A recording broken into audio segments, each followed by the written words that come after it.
పేట అశ్వరావుపేట మండలాల్లో రోజుకో మామిడి మొక్కల నర్సరీ పుట్టుకొస్తోంది. సంప్రదాయ వ్యవసాయానికి అనుకూలంగా ఉండే భూములకు అధిక కౌలు ఇస్తామంటూ నమ్మబలుకుతూ సాగు భూములను మామిడి మొక్కల నర్సరీ కేంద్రాలుగా మార్చిస్తున్నారు. అంతేకాదు ఎలాంటి ప్రభుత్వ అనుమతులు లేకుండా సర్కారు వనరులను పూర్తి స్థాయిలో వాడుకుంటూ దళారులు 3 పువ్వులు 6 కాయలుగా అక్రమంగా మామిడి మొక్కల నర్సరీల వ్యాపారం సాగిస్తున్నారు.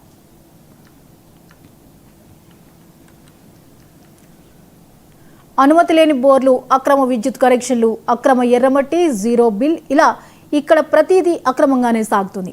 అధికారులు మాత్రం ఇటువైపు చూసిన పాపాన పోవడం లేదు.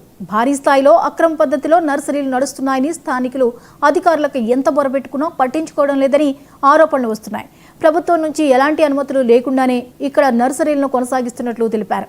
నర్సరీలు సాగవుతున్న మొక్కలను గుర్తించేందుకు బోర్డులు సైతం ఏర్పాటు చేయడం లేదని మండిపడుతున్నారు.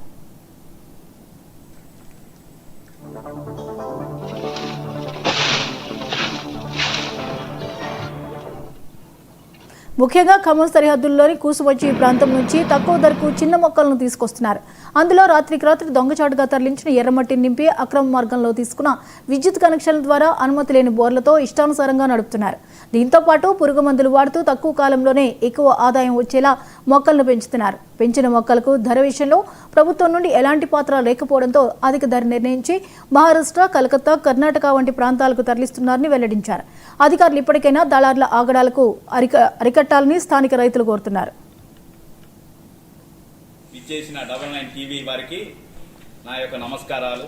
మా సమస్యల పరిష్కారం కోసమే ముందుండి పోరాటం చేస్తున్న 99 యజమానికి మా గిరిజన తరపున వారికి నా నమస్కారాలు తెలియపరుస్తున్నాను.